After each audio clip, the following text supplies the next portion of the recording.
The glass shattered with a percussive crack that ripped through the placid afternoon hum of the First Bank of Denver. Gabriel Reed didn't flinch. He moved. Years of instinct honed first in the chaos of war, and later refined by the cold precision of a U.S. Marshal's badge took over. He was on his feet before the second shotgun blast tore a chunk of plaster from the wall above the teller cages, his hand already closing around the butt of the Colt Peacemaker holstered beneath his private security agent's coat. 3 men, their faces obscured by grimy bandanas, spilled into the lobby. 2 carried shotguns, their barrels sweeping across the terrified patrons who had dropped to the marble floor. The third, clearly the leader, held a pair of Navy Colts, with a practiced ease that spoke of more than just opportunistic crime. Nobody moves, nobody gets hurt. The leader's voice was a low growl, muffled but clear. Just a withdrawal, folks. The bank's insured. Gabriel was already calculating. He was near the back of the lobby, shielded by a thick pillar. There were a dozen civilians, maybe more, caught in the open. The bank's own guard, a portly man named Henderson, lay near the entrance, a dark stain spreading across his chest. Too slow. Gabriel's mind worked with a detached coldness. 2 shotguns, 2 pistols. Bad odds for a direct confrontation. He shifted his weight, his eyes scanning for an opening. He saw it in the young teller, a girl no older than 20, her face a pale mask of terror. She reminded him so viscerally of Isabel, the same wide, intelligent eyes, the same determined set to her chin, even in fear that it felt like a physical blow. The leader was moving toward her cage, a canvas sack in his hand. "Fill it up, sweetheart, and fast." The girl's hands trembled as she reached for the cash drawer. One of the shotgun-wielding robbers grew impatient, nudging a petrified old man with the barrel of his weapon. "Get on your belly, Grandpa, now." The old man stumbled, and the robber laughed, a cruel, sharp sound. That was the moment. Gabriel's world narrowed to a single point of action. He drew his Colt in one fluid motion, the click of the hammer cocking lost in the ambient chaos. He took a steadying breath, the scent of gunpowder and fear sharp in his nostrils. His first shot was precise, a punctuation mark in the symphony of panic. The robber, menacing the old man, grunted, his shotgun clattering to the floor as he crumpled, a neat hole appearing in his shoulder. The lobby erupted.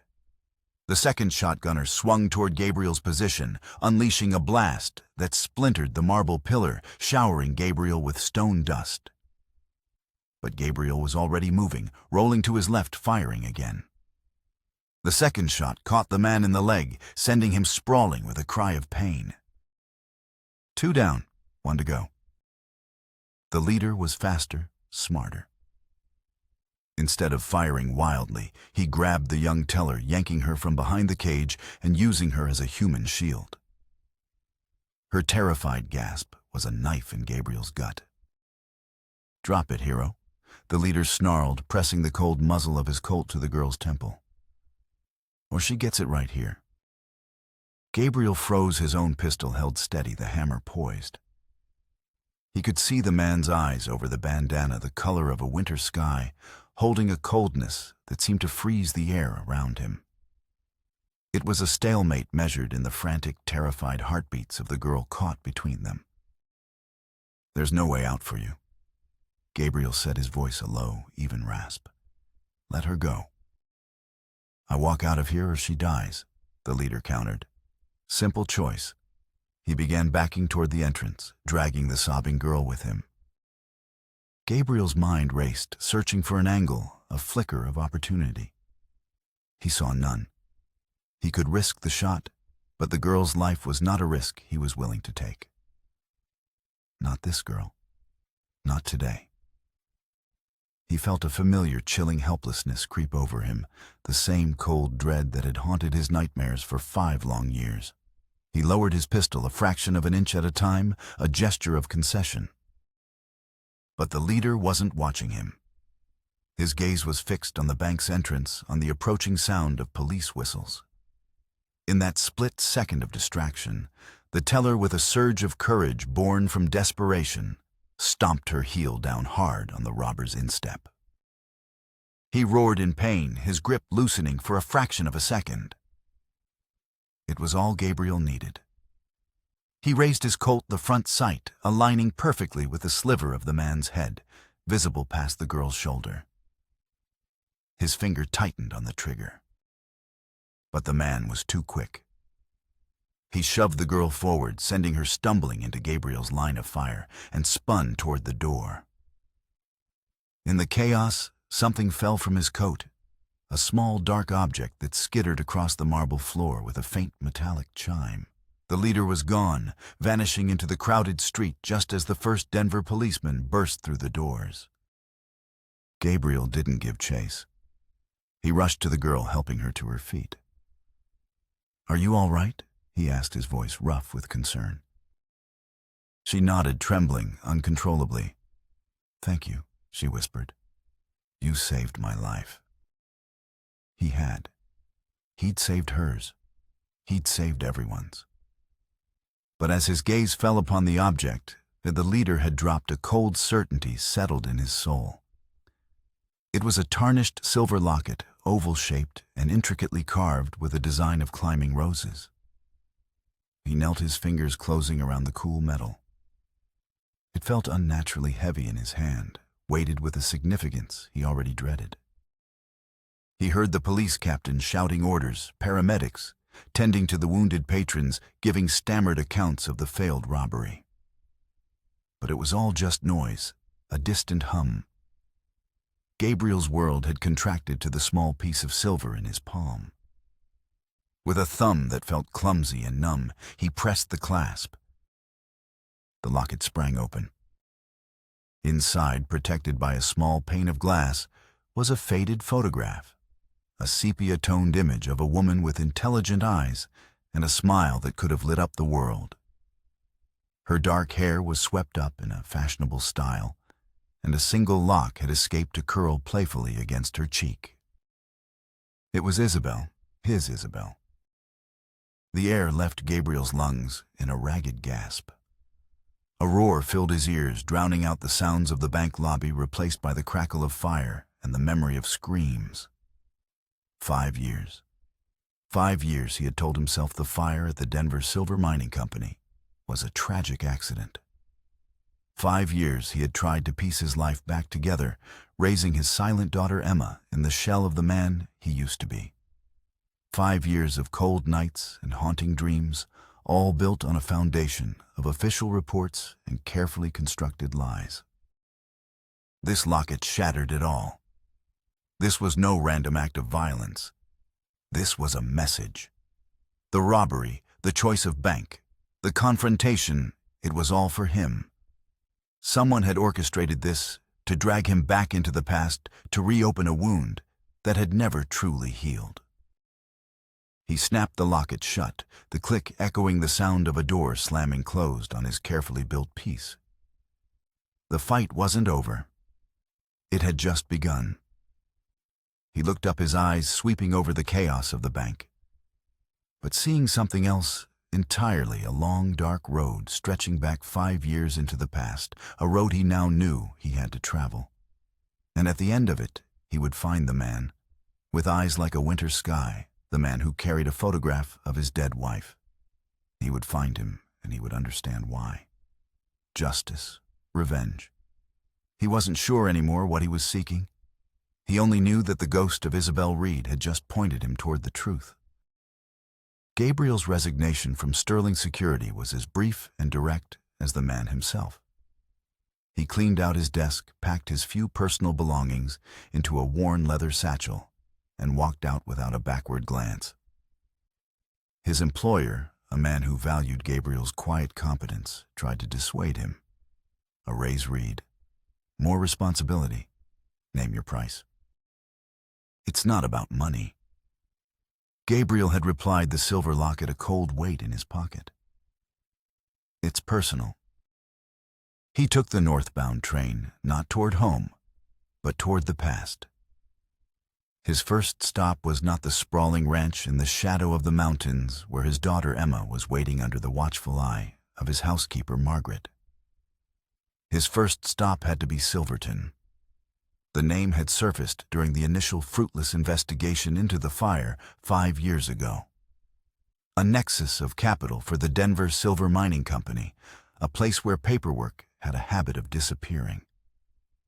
At the time, it had seemed like a minor thread in a tangled mess. Now, with the locket burning a hole in his pocket, it felt like the only thread that mattered. He sent a telegram to Margaret. "Delayed on business. Look after Emma. Will return soon." The words were stark insufficient, but they were all he could offer. Explanations were a luxury he could not afford until he had answers. Silverton, Colorado was a town clawing its existence from the side of a mountain. It smelled of pine coal smoke and desperation. The buildings were rough-hewn timber, leaning against each other for support against the punishing mountain winds. As Gabriel walked down the muddy main street, he felt the town's gaze on him, the suspicious squint of miners, the predatory appraisal of saloon owners, the weary resignation of shopkeepers. This was a place that did not welcome strangers, especially those who looked like they were searching for something more than a vein of silver. His investigation began where all such inquiries did, with questions and liquor.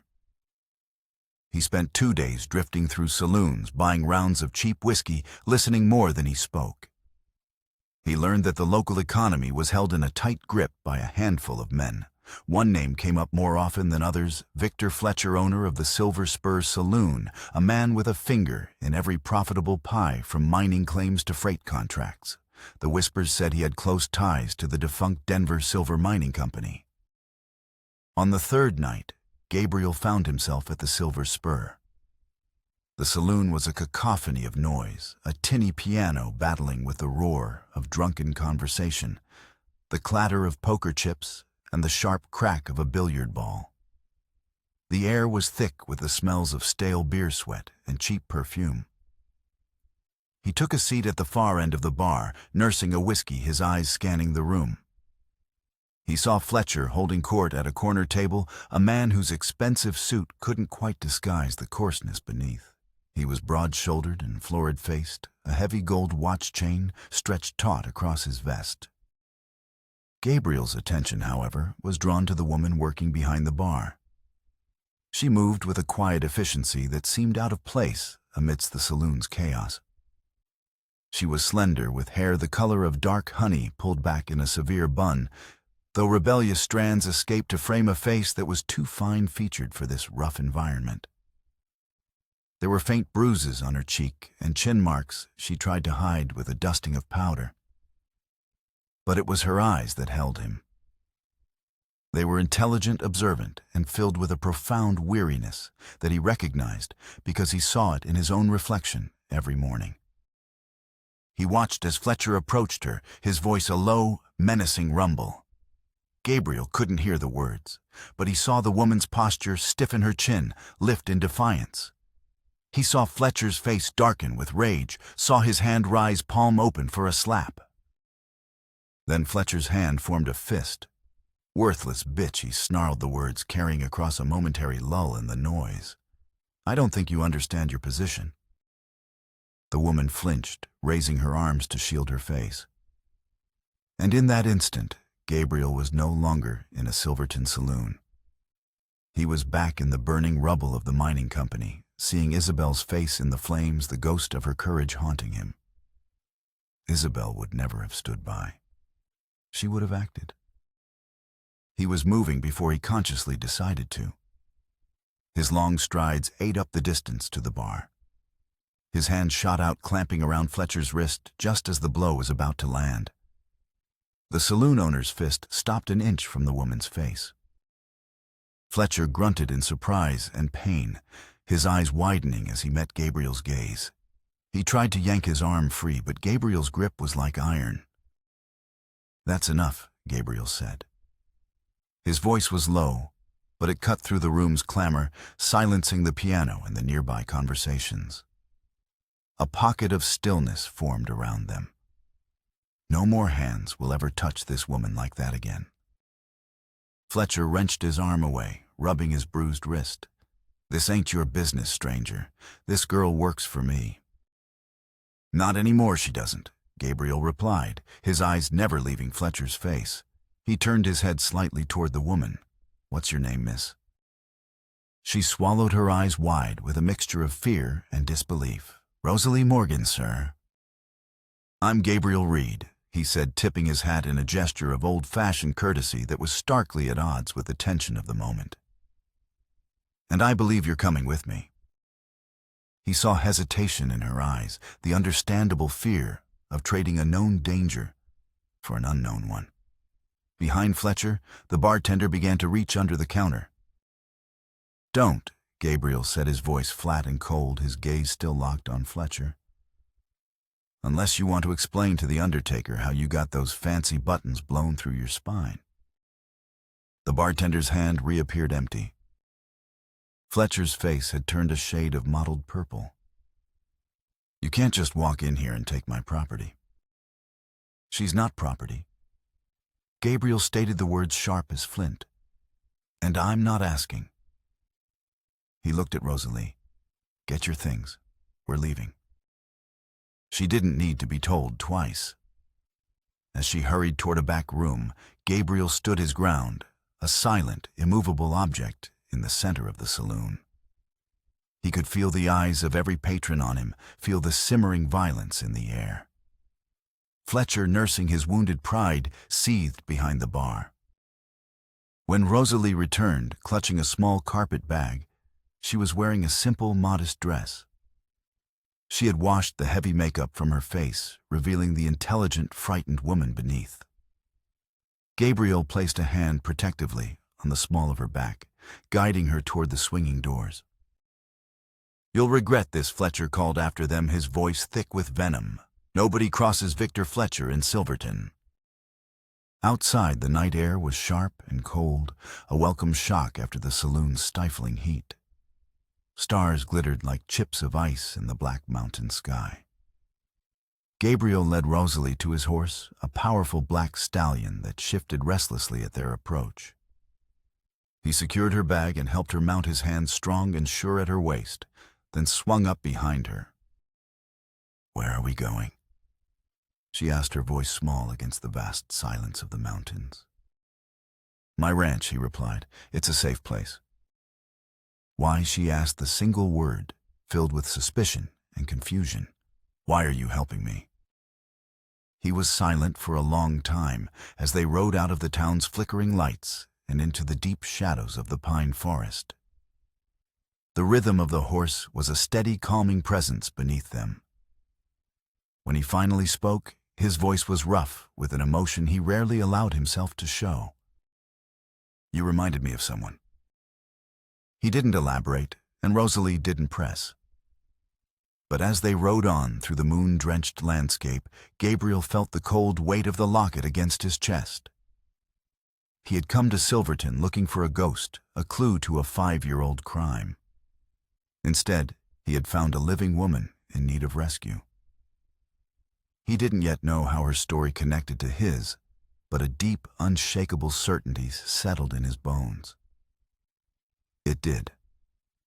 Victor Fletcher was a part of the puzzle, and Rosalie Morgan, whether she knew it or not, had just become the key. The Sunrise Valley Ranch was more than a place. It was a fortress built of grief. Gabriel had bought it a year after the fire, using the last of his and Isabel's savings.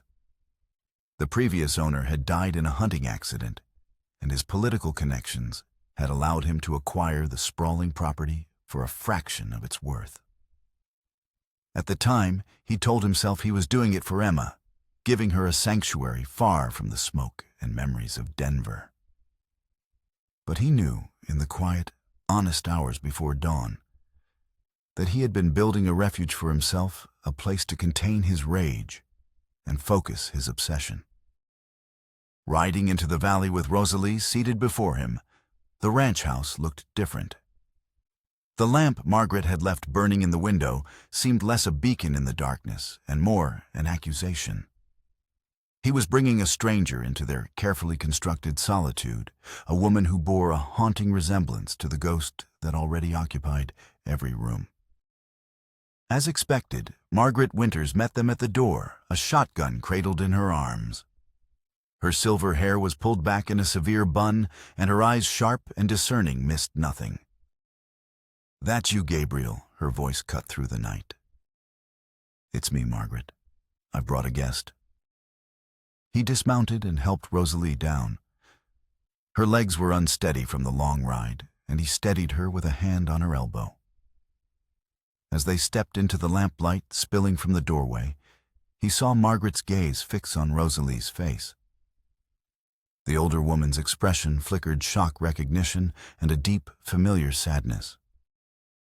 "Lord above," she murmured, her grip on the shotgun slackening. She looked from Rosalie to Gabriel, a silent question in her eyes. "Margaret Winters, my housekeeper Gabriel, made the introduction." His voice gruff. "Margaret, this is Rosalie Morgan. She'll be staying with us for a while." As he turned to see to his horse, he heard Margaret whisper the words not meant for him, but catching his ear all the same. She looked so much like Isabel. He stiffened but didn't reply. He already knew. Over the next few days, Rosalie Morgan settled into the ranch's quiet rhythm with a resilience Gabriel found himself admiring. She did not pry, did not ask the questions that he knew must be burning in her mind. Instead, she threw herself into the work of the household, her quiet competence earning Margaret's grudging respect. Gabriel found himself watching her, noting the small ways she was different from Isabel, the thoughtful tilt of her head, when she listened, the cautious way she moved through a room as if expecting a trap. Yet the resemblance remained a constant, aching reminder. He learned her story in pieces, not from her, but from the sheriff of Silverton, who rode out 2 days after their arrival. Sheriff Jenkins was a man caught between his duty and the powerful men who paid his salary. "Fletcher's filed a complaint," Reed Jenkins said, standing on the porch refusing Gabriel's offer to come inside. "Theft of property. He's talking about Miss Morgan." "She's not property," Gabriel stated flatly. "Tell that to the law. He bought her out of jail." With Jenkins sighed, removing his hat. "She was arrested for arson and the murder of her landlady Hester Graves. Fletcher paid her bail, making him legally responsible for her. She ran out on him, and he wants her back." "The fire was an accident," Rosalie said, appearing in the doorway behind Gabriel. Her voice was firm, her chin high. "Mrs. Graves tripped and knocked over a lamp. I tried to save her." Jenkins looked from her earnest face to Gabriel's implacable one. "Maybe so. But Fletcher's stirring up trouble. He has friends. Powerful friends." "So do I," Gabriel replied, though he knew his own connections had long since frayed. After the sheriff left the unspoken questions between them, finally demanded answers. That evening, in the main room, lit by the warm glow of the fire, Gabriel told her about the fire that had killed Isabel. He kept the telling sparse, clinical, stripping the emotion from it until only the bare facts remained. The official report called it an accident, he concluded, staring into the flames. Faulty wiring. But it wasn't. "How do you know?" Rosalie asked, her voice soft. For the first time, he spoke of his 5-year investigation. He told her about the Denver Silver Mining Company's fraud, the laundered money, the convenient destruction of records, just before a federal audit. He painted a picture of a vast web of corruption, with Silverton and men like Fletcher at its edges. "I believe the fire was set to cover up the fraud," he said. "Isabel. She was just in the wrong place at the wrong time." "And you believe Victor Fletcher is involved?" "He's a piece of the puzzle," Gabriel affirmed. "A small one, but a piece nonetheless. Which is why I need to know everything you learned while working for him. Names, deliveries, conversations you might have overheard. Anything. Rosalie listened intently, her brow furrowed in concentration. He kept a private ledger, she said slowly, separate from the saloon's books. I wasn't allowed to touch it, but I saw it. And he had frequent visitors, men who didn't look like miners or cowboys. They spoke in low voices, and he always seemed afraid of them. Do you remember any names? She shook her head. No. But I do remember something odd. Just before Mrs. Graves's cabin burned down, she had a visitor. A man in an expensive suit asking about old mining claims, offering to buy her land. She refused. She said the land had been in her husband's family for generations. She was very upset by it. The next night the fire happened. Gabriel felt a jolt of electricity. Did you see this man? Only his back as he was leaving. He was tall, well-dressed. He drove a fine buggy, not something you see often in Silverton. It was another thread, thin but tangible. He knew his next step must be to return to Denver to dig deeper into the company's history to find out who had been trying to acquire land around Silverton 5 years ago. We need to clear your name. Gabriel said, the decision forming as he spoke. The murder charge against you is a weapon Fletcher is using. If we can prove the fire that killed Mrs. Graves was also not an accident, if we can connect it to the pressure to sell her land, we can neutralize him. A fragile hope bloomed in Rosalie's eyes. You would do that for me. Fletcher is a link in the chain. Gabriel replied, his voice gruff, avoiding the deeper, more personal reasons for his actions. To break the chain, we have to start with the weakest link. Their alliance was forged in that moment, a partnership born of shared tragedy and a common enemy. The next morning, Gabriel introduced Rosalie to his daughter. Emma was a small, solemn girl of 12, with his dark hair and Isabel's piercing blue eyes. She hadn't spoken a word since the fire, communicating through gestures and a small slate she carried with her. She studied Rosalie with an unnerving intensity, her gaze lingering on Rosalie's face. Then she raised her slate and wrote in neat, precise letters, "You look like Mama." Gabriel's heart clenched.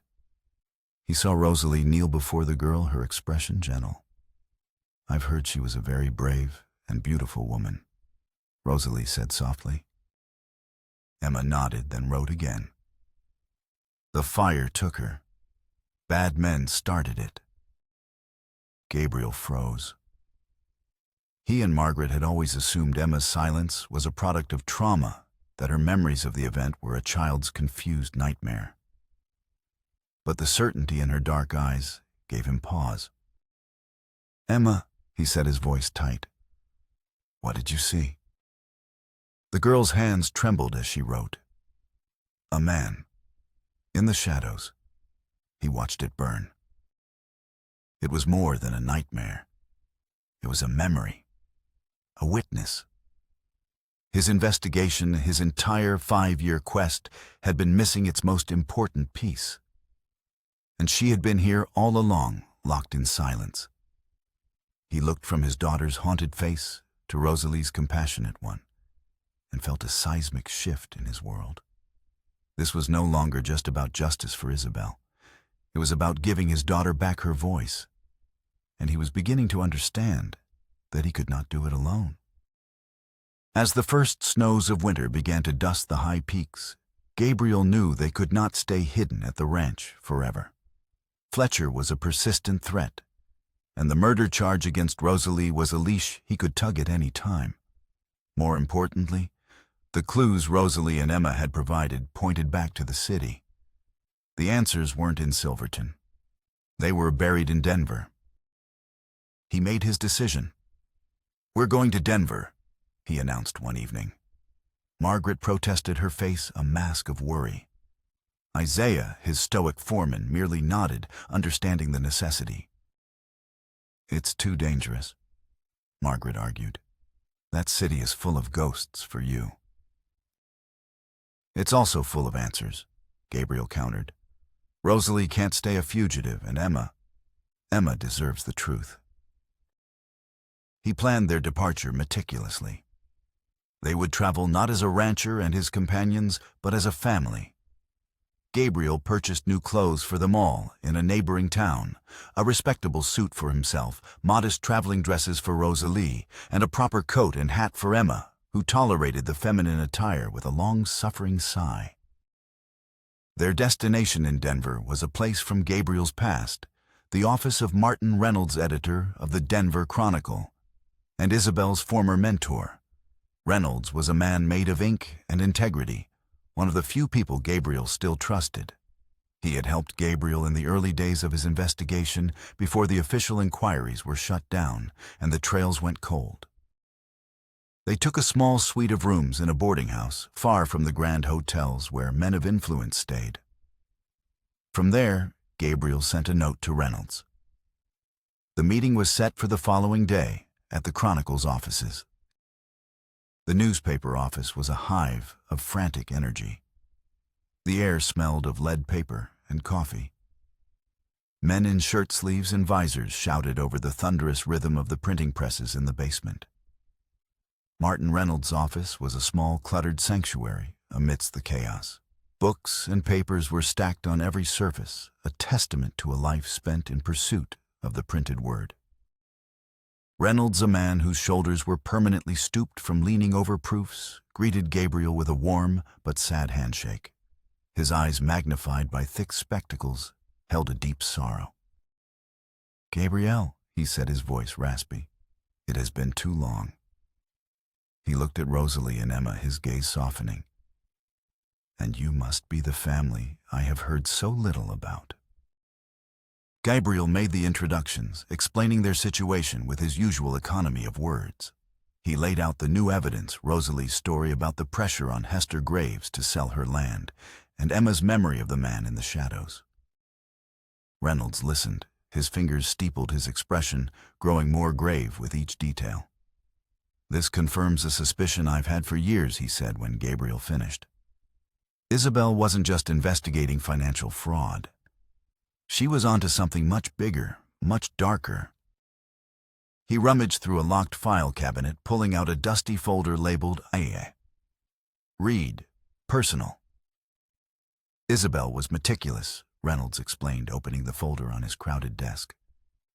She never trusted the company files. She kept her own copies of everything. After the fire, I packed up her desk myself. I kept this for you. The folder was filled with Isabel's familiar, elegant handwriting. There were notes on illegal mining claims, flow charts tracing laundered money, and profiles of the key players: James Collins, the mine owner; Judge Harold Montgomery, the legal puppet master. But then Rosalie, looking over Gabriel's shoulder, pointed to a name circled several times in red ink. "Colonel Prescott," she read aloud. Gabriel felt a cold dread snake its way up his spine. Colonel Victor Prescott, a celebrated war hero, a man of immense political influence, now a highly paid special advisor to the territory's most powerful corporate interests. Prescott was a man who moved in the highest circles, seemingly untouchable. Isabel believed Prescott was the mastermind Reynolds confirmed, not just of the financial scheme, but of a campaign of intimidation and violence to consolidate control over mineral-rich lands throughout the territory. She thought the fraud was just a means to an end. The real prize was the land itself. Reynolds pulled out another document, a memorandum Isabel had written to herself. "Listen to this," he said, his voice grim. "Prescott's strategy is classic military. He identifies key assets, land with untapped mineral or water rights owned by individuals unlikely to fight back. Widows, smallholders, those in debt. He applies pressure first with legal offers, then with escalating intimidation. Fires, accidents. He creates chaos and then acquires the assets cheaply through intermediaries. H. Graves' property in Silverton is next on his list." The room was silent, save for the distant rumble of the presses. Rosalie sank into a chair, her face pale. So, my landlady. It was murder. And the fire was meant for her. Yes, Reynolds said gently. And you, my dear, were the unfortunate witness they needed to silence. But Gabriel was staring at another name in Isabel's notes, a name that made the blood freeze in his veins. Battle of Miller's Creek.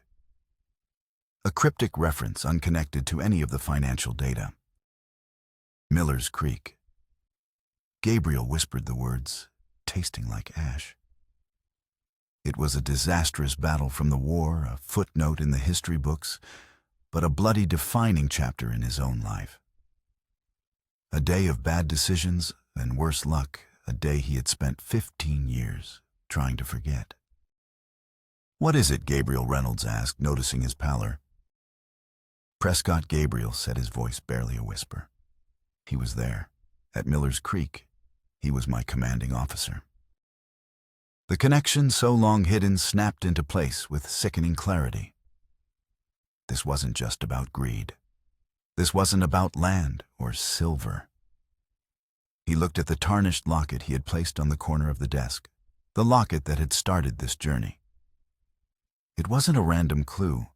It was a declaration. He picked it up, his hand shaking slightly. He opened it and stared at Isabel's smiling face. This entire intricate web of crime, the fire, the 5 years of pain, it had all been built on a foundation of something far older and more personal. It was revenge. The fire at the mining company, Gabriel said, his voice hollow as he pieced it all together. Isabel wasn't just collateral damage in a corporate cover-up. Reynolds looked at him, understanding dawning in his tired eyes. My God, he breathed. You think she was the target? She was getting too close to Prescott. Gabriel reasoned, the pieces falling into place with a terrifying logic. She had found the connection between his business dealings and his past. She was the one person who could have exposed not just his crimes, but his motive. He looked at Rosalie, then at Emma, who was watching him with wide, frightened eyes. The fire wasn't about destroying records. It was about destroying the one person who could unravel everything. The revelation hung in the air, heavy and suffocating. The scope of Prescott's cruelty was staggering. He hadn't just killed Isabel. He had built an empire on a throne of violence, and his original sin, the one that started it all, was rooted in a muddy, blood-soaked field 15 years ago. We have to expose him, Rosalie said, her voice trembling but firm. We have Isabel's notes, we have my testimony, we have Emma. It's not enough, Gabriel said, his mind already working, seeing the battlefield of the present with a soldier's clarity. Prescott is a powerful man.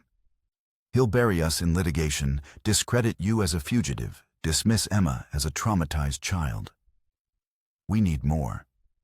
We need undeniable proof. Then we get it. Reynolds declared, his journalistic fire rekindled. We'll use the Chronicle. We'll publish Isabel's investigation piece by piece.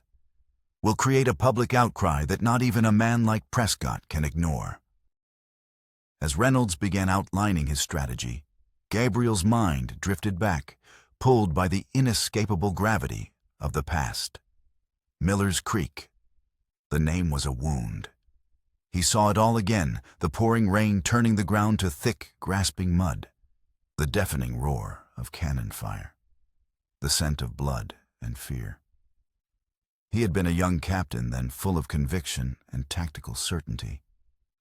Prescott, a major at the time, had given the order, take the ridge no matter the cost. Gabriel's company had been pinned down in a small ravine, taking heavy fire. To his left was a field hospital, a large tent marked with a red cross, where the wounded were being treated. The direct route to the ridge was a suicidal charge across open ground. Gabriel saw another way, a flanking maneuver through a dense patch of woods. It was a risk. It would leave another company's flank exposed for a short time, but it was the only path to victory. without annihilating his men. He made the command decision. He took the woods. He never saw the stray artillery shell. He only heard about it later. The shell meant for the front lines had fallen short, landing directly on the field hospital. The tent filled with wounded soldiers, doctors, and volunteer nurses had been obliterated. It was a tragedy of war, a brutal accident. But now, sitting in a cluttered newspaper office 15 years later, he saw it through a new lens. A memory surfaced, one he had long suppressed. After the battle, a grief-stricken Prescott had confronted him, his face a mask of cold fury. "My wife was in that tent," Reed Prescott had snarled, his voice raw with pain. "My wife and my son. They were volunteering. Your decision to chase glory in those woods, your disobedience, it killed them." Gabriel had tried to reason with him to explain the tactical necessity, the impossibility of predicting a stray shell. But Prescott's grief had already hardened into something else, something cold and unforgiving. "This isn't over," Prescott had vowed. "A debt has been incurred, and I always see my debts are paid." The memory hit Gabriel with the force of a physical blow. He finally understood. The 5 years of meticulous planning, the destruction of his life, the silver locket a cruel echo of a locket Prescott's own wife had worn. It was a vendetta of unimaginable patience and precision. Prescott wasn't just trying to ruin him. He was trying to make him feel the same loss, the same helplessness he had felt at Miller's Creek. He was taking from Gabriel everything he had ever loved, piece by painful piece. He looked at Emma, who had moved to his side, her small hand slipping into his. He looked at Rosalie, whose life had been thrown into chaos simply by crossing his path. Prescott's plan was not complete. He had taken Isabel. Now Gabriel realized with a chilling certainty he would come for what was left. "He knows we're here," Gabriel said suddenly, the words cutting through Reynolds' planning. "How could he?" Reynolds asked. "He has eyes and ears everywhere. Fletcher would have reported back. He'll know I rescued Rosalie. He'll know we're together. He'll see the pattern forming." Gabriel stood up, his decision absolute. "We're not safe here. We have to go back. Back to the ranch." "Running won't solve anything," Gabriel Reynolds argued. "I'm not running." Gabriel corrected him, his voice like iron. "I'm choosing the battlefield. He's been fighting this war on his terms for 5 years. Now we fight it on mine." He knew what was coming. Prescott would not be content to let the newspapers and the law handle this. He was a soldier. He would seek a final decisive confrontation. He would come for Rosalie and Emma. And Gabriel had to be there to meet him, not in the heart of Prescott's power, but on his own ground, in the valley that had been his sanctuary, and would now become his fortress. The vendetta had been declared. The time had come to answer. The journey back to the Sunrise Valley Ranch was a tense, silent race against an unseen clock. Every shadow seemed to hold a threat, every approaching rider a potential assassin. Gabriel's senses were on a razor's edge, the instincts of the soldier overriding the weariness of the man. He was no longer just an investigator. He was a guardian protecting the last precious remnants of his family. They arrived under the cover of a slate-gray dusk, with the promise of a storm thickening the air. The ranch was quiet, a portrait of peace that felt fragile and deceptive. Isaiah met them at the barn, his weathered face etched with relief that quickly turned to concern as he read the gravity in Gabriel's expression. "Trouble's coming," Gabriel said, forgoing any other greeting. "It's already here," Isaiah replied, his voice a low rumble. "Sheriff Jenkins was here this afternoon. Said Judge Montgomery and some fancy-dressed man from Denver were in town asking about you. The fancy one fit the description of a colonel." Prescott. He was already in Silverton closing the net. Where are Margaret and Lily? Gabriel demanded, his eyes scanning the ranch house. Sent them with supplies up to the old miner's cabin in Bear Creek Canyon, Isaiah said. Told them to lay low. Figured it was safer than here. A wise precaution, but it left the ranch vulnerable. And Emma? At that moment, the door to the house flew open, and Emma ran out, her usual composure gone, replaced by pure, unadulterated joy. She launched herself into Gabriel's arms, clinging to him with a strength that belied her small frame. He held her close, burying his face in her dark curls, a wave of fierce, protective love washing over him. This was the stake. This was everything. He explained the situation to Isaiah and Rosalie in clipped, precise sentences. Prescott was coming, not with lawyers or writs, but with men and guns. Their enemy was not a corrupt businessman. He was a brilliant, ruthless military commander waging a personal war. This house is not defensible. Gabriel stated, his eyes assessing the familiar structure with a cold, tactical gaze. Too many windows, too many approaches. So we run, Rosalie said, her voice tight with fear. No, Gabriel said. We fight. But not here. His gaze drifted toward the mountains, toward the skeletal remains of a long-abandoned structure silhouetted against the stormy sky. The old Denver Silver Mining Company processing plant. The place where it all started. You can't be serious, Rosalie protested. That place is a ruin. It's unstable. And I know every inch of it, Gabriel finished. Every tunnel, every weak floorboard, every hiding place. It's a maze. On my ground, the advantage of numbers is neutralized. It's the last place he'll expect us to go.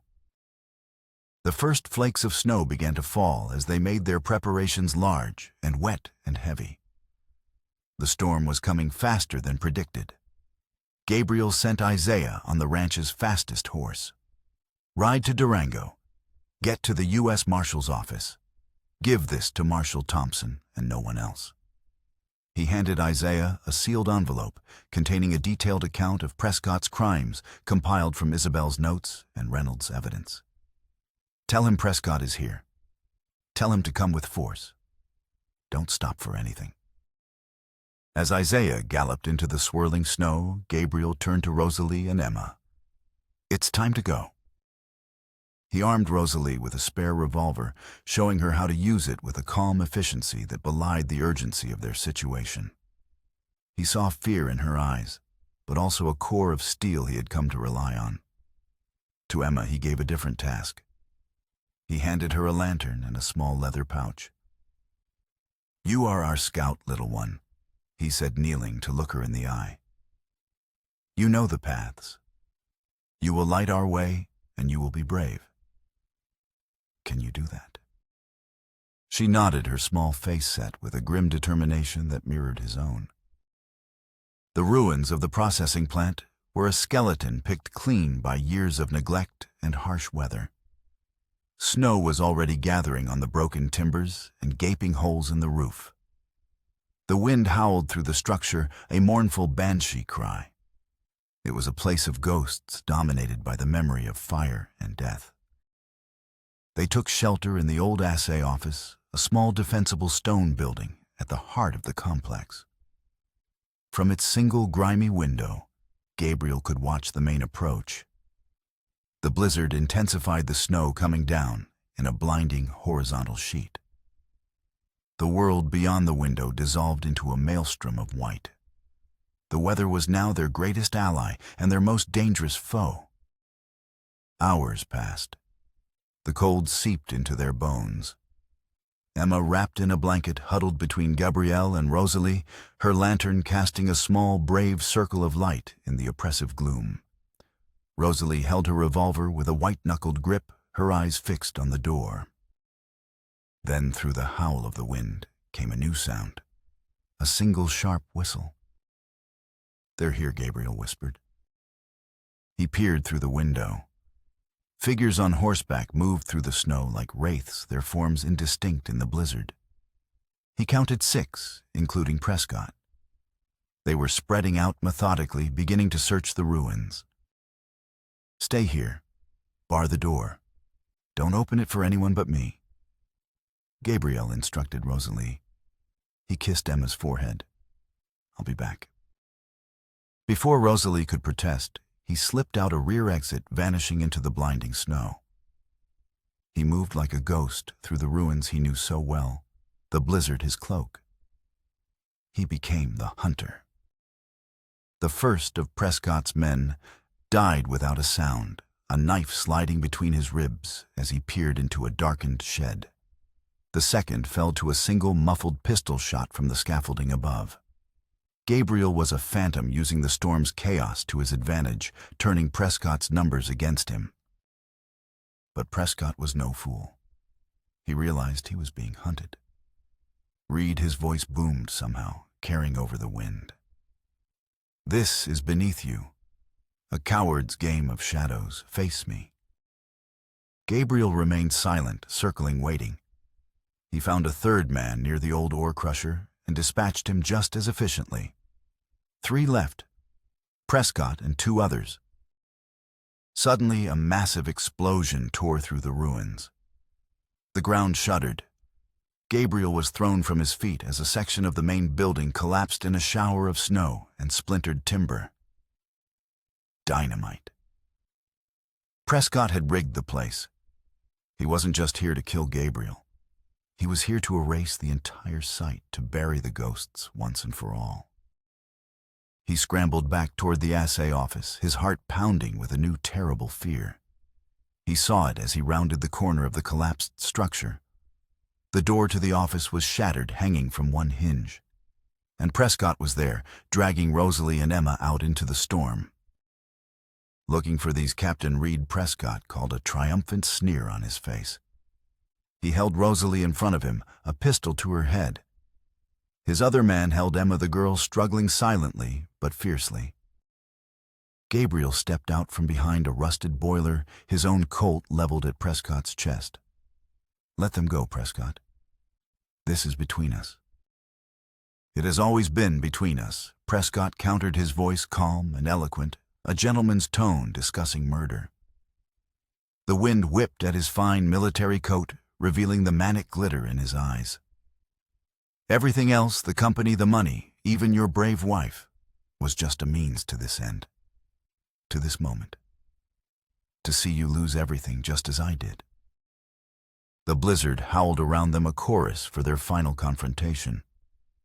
The unstable ruins groaned, threatening to collapse further. "Your decision at Miller's Creek cost me everything." Prescott continued, his voice rising in intensity. "A wife, a son. You took my future, Reed. So I took yours." "That was war," Prescott. Gabriel said, his voice raw. "It was a stray shell, an accident." Was it? Prescott's smile was chilling. "Here is the final piece of the truth for you, Gabriel. A little detail I've saved for this special occasion. My wife. She wasn't just a volunteer at that hospital. She was your wife's cousin, Isabel's cousin. They were writing to each other. Isabel was planning to visit us after the war. Imagine that." Gabriel staggered back as if struck. Isabel had never mentioned a cousin serving as a nurse. "But there's more," Prescott said, savoring the moment. "My wife's final letter to me had arrived the day after the battle. She wrote about a handsome young captain she had met, a man of principle and courage. She was quite taken with him. She mentioned his name, Captain Gabriel Reed." Prescott's face twisted into a mask of pure hatred. "You weren't just the man whose tactical gambit got her killed. You were the man she was admiring in her final hours. You took her from me in every conceivable way." The secondary twist landed with the force of an artillery shell. Prescott's vendetta wasn't just about a command decision. It was poisoned by a deep, imagined romantic jealousy. It was the obsession of a completely unhinged mind. "You're insane," Gabriel breathed. "I am resolved," Prescott corrected. He pushed Rosalie away and raised his pistol not at Gabriel, but at Emma. "Now you get to make one final command decision. Who dies first, the woman you've come to love, or the daughter of the woman you failed to save?" In that instant, as Prescott's finger tightened on the trigger, Emma did something no one expected. She bit down hard on the hand of the man holding her. He yelped in pain, his grip faltering for a second. It was the only opening they would get. Rosalie, acting on pure instinct, threw herself at Prescott, clawing at his gun arm. Gabriel fired.